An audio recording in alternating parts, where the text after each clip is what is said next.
Okay, here are 5 stupid things I've noticed about Barack Obama. He's too easy on his enemies.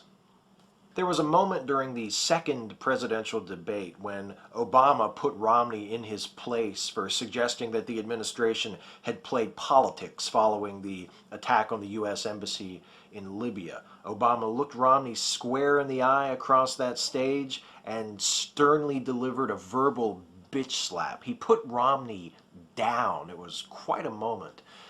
The problem is, Obama usually responds to those who attempt to smear him by doing what he did for most of the first presidential debate, which was essentially to sit there and listen politely and then try to change the subject. I get that he's a laid-back guy. I get that he tries to choose his words carefully. He doesn't like to show anger in public.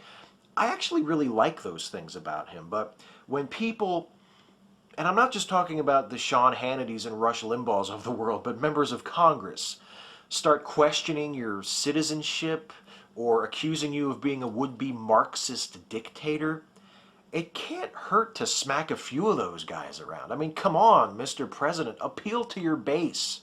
Beat up more Republicans. He gives up too easily.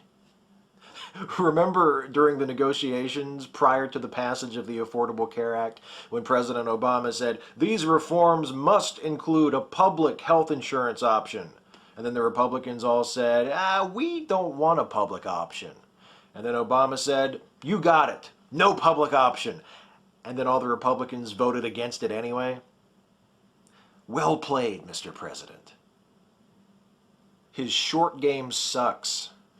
This is a result of the first 2 items on the list, I think. He lets lies and smears and mischaracterizations go largely unanswered, and he caves to way too many Republican demands, and in return for his tolerance and his cooperation, he gets yet more delusional lies and smears and ever more regressive Republican demands thrown his way. I mean, sometimes it feels like Obama is the manager of a baseball team who thinks that he can win the game if he just keeps walking motherfuckers. The problem is, if you want to win the game, eventually you have to start making outs and scoring runs. And not to keep harping on this, but it wouldn't hurt to throw at a batter every now and then too. Just every once in a while. He relies too much on his long game. And the long game is great. For instance, he kept gently pressuring Congress until they finally passed legislation to lift the ban on gays in the military. And a lot of us were pissing and moaning that he should just issue an executive order and do it right away. But he was like, guys, chill out. I've got this. And he was right. When it works, it's very effective. It's like my friend Mark Labazetta says, it's gradual change you can believe in. But if you have a minute sometime, go check out the Obameter site on PolitiFact and look at the list of broken promises or stalled or in the works promises, and just notice how many of those might have been achieved by now if Obama had just, say, used his executive powers a bit more effectively, or pushed Congress just a little harder, or mentioned the subject once since the election. Things like that. Obama is playing the long game. He is shooting for the long-term reforms and the lasting changes. And I appreciate that, and I think that's great. But not every goal requires 4 or 8 years to accomplish. He's failed to keep some important promises.